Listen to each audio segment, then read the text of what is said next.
My name is Ken Smith. I was born on 11th of August 1941 in Auckland, and I've had a great passion for motor racing, which I've done for the last 58 consecutive seasons. 1958 was the first year we started motor racing, and just got a kink for a sports car and found a little Ford 8 Special that someone had built, and from then on we started doing hill climbs and a bit of old Ardmore stuff at club days. And my father was doing all mechanical stuff in those days, and that was an era when every kid was crazy on cars, and that's sort of how it started. I'm dedicated to it, and I can't get enough of it. I love it. Every time there's a meeting on, I've got to be there, and it's got even worse now because there's never enough meetings on for you to jump and do. And at Hampton Downs they got a regular bit of winter stuff, so I just grab a Formula Atlantic car and keep going in those just to get the buzz you want to get. I haven't had many crashes over the years. I suppose I've been lucky. Hardest one I've ever had is at Manfield about 3 years ago in the present Lola 5000 we drive, when we had a diff problem and the car snapped sideways and straight into a wall at probably 100 mile an hour, and but got a broken foot out of it, but apart from that, nothing major.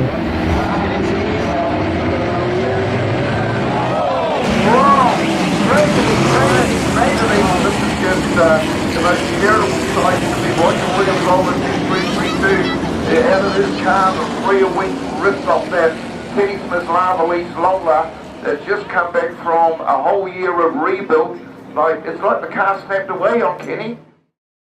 1987 had a bit of a setback. I had to have a triple heart bypass, and I'd been suffering for a year earlier, not really knowing what was wrong with me, but eventually we found out we needed some more blood flow, and after that was done, within 3 months we were back in a car racing at Pukekohe at the New Zealand Grand Prix, where we finished second to Paul Radisich and ran second in the series. It was a hard year because we'd lost a lot of weight and fitness, and but anyway, we overcome all that and the heart's still ticking, so we're happy.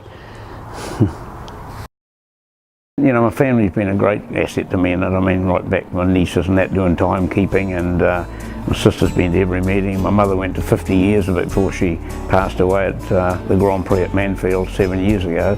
She never missed a meeting. Went to Asia, went to Australia, and always had a famous saying, take it easy and don't go very fast. That's what she used to say before a race. I don't know what that was a note of. I've won a lot of awards over the years, and but the one that stands out, most prestigious to me, is the Jim Clark Award, which we've won 3 times. You know, and that's what a lot of drivers today love to win, that Clark Trophy, and it's been around for years. Every trophy you get's is good, so you treasure things like that you get. And we've also here we're awarded things for 25, 30, 35, 40, 45 years.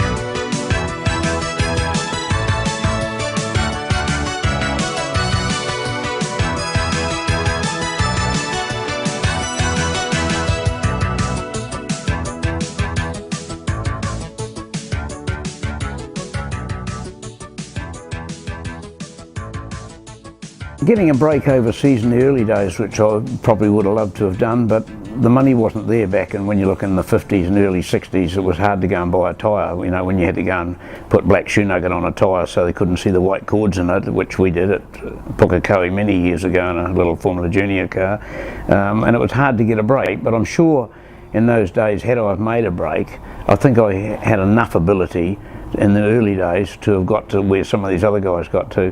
But the thing is, would you still be alive? Because those cars were dangerous in those early days. No seat belts, no rollover, and they were killing a driver a week in those early days, and its safety is there now, so it's pretty good.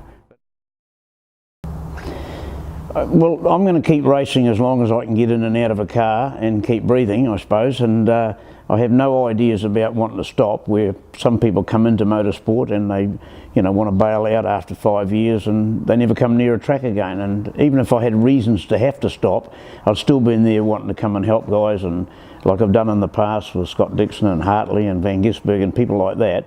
You get a great thrill when you're helping them and try and place them somewhere in their career and then see them winning like they do. Well, another thing people always say to me is, when are you going to give up? And I say, don't ask a 20-year-old kid that, and he'll retire before me, so don't worry about it. Or the other one is, when I stop breathing.